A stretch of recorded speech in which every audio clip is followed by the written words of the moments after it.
د ولسمشر په توګه د ډونالډ ټرمپ ټاکل کېدو ته غبرګونونه. درنو لیدونکو ستړي مه شئ.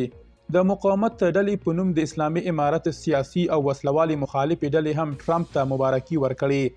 دغې ډلې په یوې خبرپاڼه کې چې پر خپل ایکس پاڼه یې خپره کړې، له افغانستان نه د امریکایي ځواکونو وتلو ته په اشارې ویلي اوس د تېروتنو د سمون وخت دی.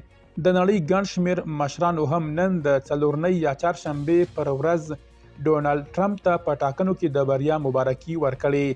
د فوزیې کوپی په ګډون د افغانستان یو شمېر ښځینه فعالانو او د افغانستان یو شمېر پخوانیو سیاستوالو هم ټرمپ ته مبارکي ورکړې.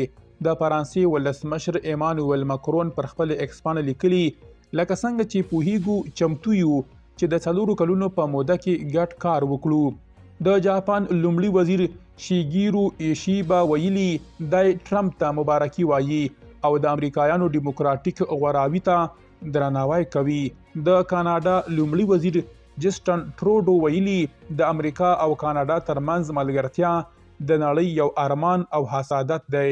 هغه ویلي زه پوهیږم چې ولسمشر ټرمپ او زه به په ګډه کار وکړو چې د دواړو هیوادونو ولسونو ته وارې، نیکمرغي او امنیت برابر کړي. د ترکیې ولسمشر رجب طیب اردوغان ویلي خپل ملګري ډونالډ ټرمپ ته مبارکي وایي او هیله لري چې د ترکیې او امریکا اړیکې به پیاوړې شي تر څو د فلسطین او اوکراین په ګډون سیمه ایزي او نړیوالې شخړې او لانجې هوارې شي. د جرمني لومړي وزیر اولاف شولز ویلي جرمني او امریکا له اوږدې مودې راهیسې بریالی ګډ کار کړی.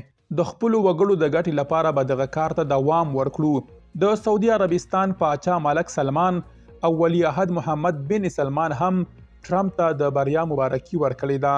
د مصر، اردن، برازیل، جنوبي افریقا، استرالیا او ګڼ شمېر نورو هیوادونو مشرانو هم ټرمپ ته د مبارکۍ استوزي لیږلي او له هغه سره یې د ملګرتیا او اړیکو د دوام هیله کړې ده. درنو لیدونکو له مالتیا مننه.